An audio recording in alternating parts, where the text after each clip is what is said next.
ఎవరి చక్కని వాడు ఎంతకు చిక్కని వాడు ఎప్పటికి దారికొస్తాడో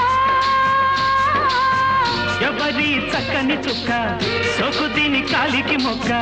కాదన్నా వెంట పడుతోంది కాదన్నా వెంట పడుతోంది ఎవరి చక్కని వాడు ఎంతకు చిక్కని వాడు ఎప్పటికి దారికొస్తాడో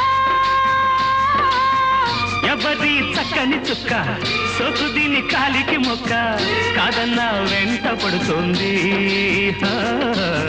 కాదన్నా వెంట పడుతోంది